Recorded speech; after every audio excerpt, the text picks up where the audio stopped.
and it goes in there, and then 5 years later, it's off the table for Medicaid. It's as if you never owned it. And, oh, that's great, that's wonderful, except... This is the true story of four Gen X classmates reuniting decades later in a rented beach house to share what really happens. When aging parents, estate planning, leaving behind a legacy, and nursing home care collide.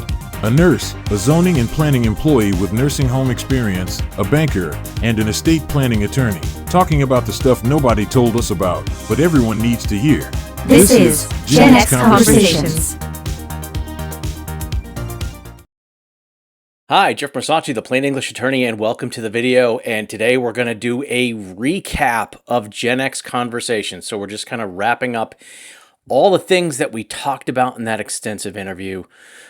This was actually something that was really nice for me to be able to talk with my friends, people that I hung out with in high school and don't get to see all that much because I'm in Raleigh, North Carolina. They're all between Rhode Island and Massachusetts and living and working up there. So I don't get to see them that often, maybe only once or twice a year. So being able to sit down and talk about what's going on in their lives and talk about the subject of the things that I do at work all day long. And how this is impacting their lives, because I get bits and pieces in some texting threads and social media and whatnot, but it's not the full picture. And so they were able to tell me really what's going on. In you seeing these videos, right now I'm recording this in the middle of October. This was at the very beginning of August when all of this got recorded, and we've been cutting it and releasing it in the appropriate time length chunks that social media enjoys, because just sending it out as a 2-hour thing doesn't necessarily work all that well with the algorithm. So hopefully you've come across all the other ones. What we're going to do is link all of the videos that have been released down below so you've got that. And you can go through it in order, and we're probably going to put it as a playlist in YouTube as well. All right, so this series, it really wasn't just about legal documents, financial strategies. It's about real families working with real issues. Now, one of the big things is that we discussed, if you're kind of in that Gen X area of age, your parents are now dealing with potentially having to downsize, getting a little more assistance, maybe even being in senior communities up to assisted living, and they just don't want to address the issue. That was a big thing, is just not wanting to address the issue at all. And so where does all the burden come down? It comes down on the kids. They don't want to leave their home, and I get that. I really do get that. But let's just take a look in the case of Lynn with her mother-in-law. It was, we really should talk about this. We really should think about it, and we'll talk about it someday. We'll talk about it someday. We'll talk about it Sunday. And then, bang. Yeah, I'm moving next week. I need you and everybody to drop everything and come over and help us move all this stuff and pack all this stuff up. And it just put a huge burden on the entire family because she hadn't really planned ahead for this, given people time, and they really were spending all their free time. If you think it's important for educational videos like this to get out there, then please help us out by subscribing to the channel. And as Lynn had mentioned inside the video and the recordings, this was at a time when they were also doing some remodeling in their own home and had their own things that they needed to do. The kids are adults, but still there. And it was absolute chaos because nothing was planned ahead. The other thing that she mentioned is really a big deal for a lot of my clients: the stuff. Well, all this is good stuff. Why don't you want it? And she's talking about her house already kind of being filled to the brim with things that were inherited or gifted or passed down that they don't use.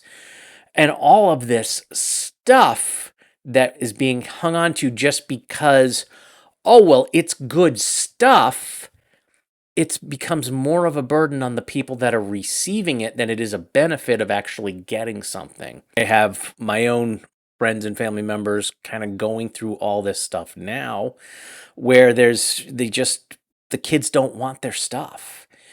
What's changed? What's different with this generation, with the Gen X generation and receiving this stuff? That's something that we also talked about in those videos. They don't want the stuff. The fact is, people are a lot more mobile.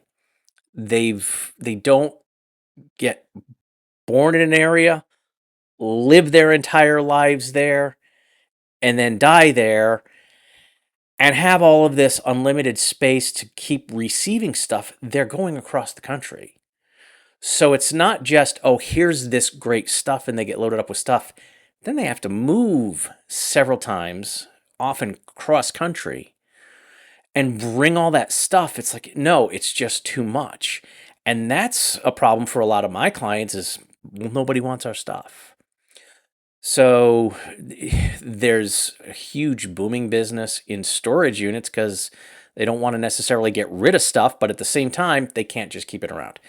So we had almost a full video on the stuff. The other thing with packing all of those things is there's always a story that has to go along with it. And I mean, that's a nice thing. I did have an interview several months back with someone who professionally assists with organizing and arranging things, and it was so nice that they were able to take the time. Okay, we're going to pack and organize this, and there was a story behind it, and it was really nice to be able to tell that story, give that history, and spend that time. It was with the professional, but having that happen with family members is nice. But you can't do that when it's a time crunch and it's, I'm moving next week. Let me spend 20 minutes telling you the story of how I got this one item before we put it into the box to either get rid of it or send it somewhere.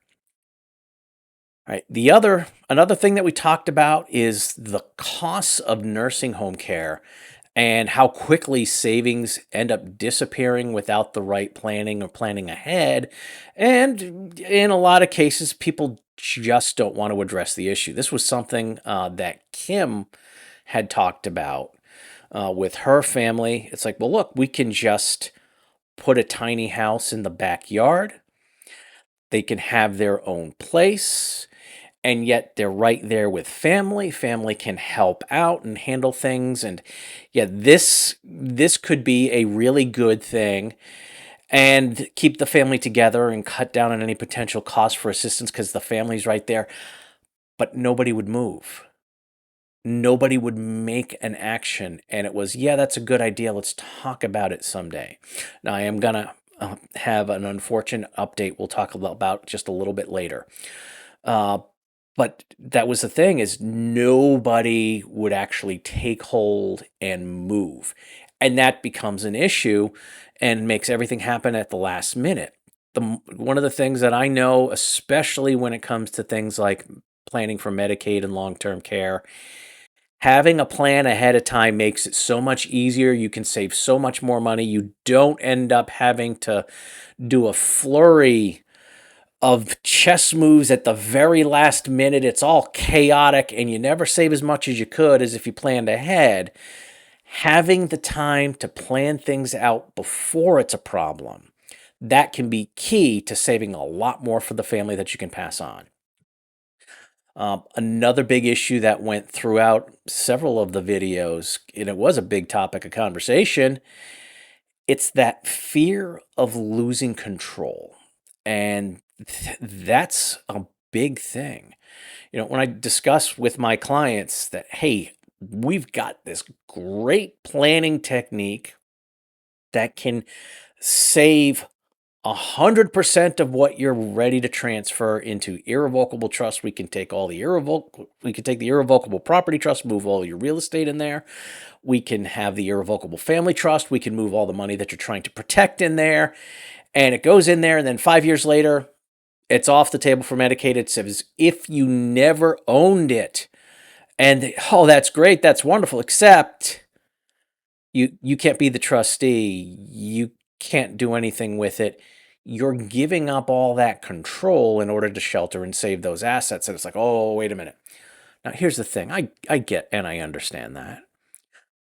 I go over this technique about every other year with my clients who do come in regularly with their revocable trust planning, just to make sure that they understand that this is the concept. And I often hear, oh, I'm never going to give up control of my own stuff.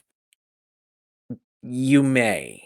It's down the road when you see that there is a problem and there is an issue.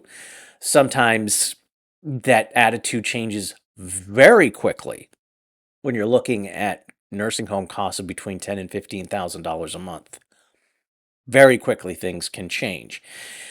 Hopefully, it's not so late that you're ending up spending a lot more than you need to by trying to do everything at the last minute. But giving up that control is not something that people necessarily want to do, but it's something that we have to talk about and address. Another thing that came up, and this was a big thing with Barbie, and what happened, she really worked very hard with her parents and her older brother to make sure there weren't going to be family conflicts when they passed on. And she works in the banking industry, as you see from the intro and the videos. And she did not want stuff to end up in probate, did not want stuff to become an issue, did not want family fights, because she sees that working in the bank. And so when her father passed on, and then it was, okay, we're getting everything ready for mom, everything was set exactly the way it needed to be, with the exception of her will. And this was something with the final wishes. Her mom had a will that didn't reflect her current wishes regarding funeral and cremation, and it said, I will have one wake and one funeral service. She had told Barbie and everyone that she just wanted cremation and no services. Well, because it was in the will, suddenly it had to happen because one kid. This is what I need, and that she had it in her will, and I'm going to insist that it happens. Well, that was an expense that they had to kind of pass the hat around to everybody, and everybody had to go ahead and pay for what wasn't mom's final wishes. Why? Because it wasn't reflected in the last will and testament. So she mostly got all that stuff right and avoided a lot of family conflicts by keeping at least the assets out of probate. But hey, that one provision in the will really meant a lot. And another thing, funeral expenses catching the family off guard. Yeah, the documents aren't reflecting the wishes. Again, that was Barbie's thing. But another thing that Kim had also come back around and talked about was that they had gone to a funeral home and discussed everything for her mom and dad. And dad is stepdad, but it's always dad. It's always been dad.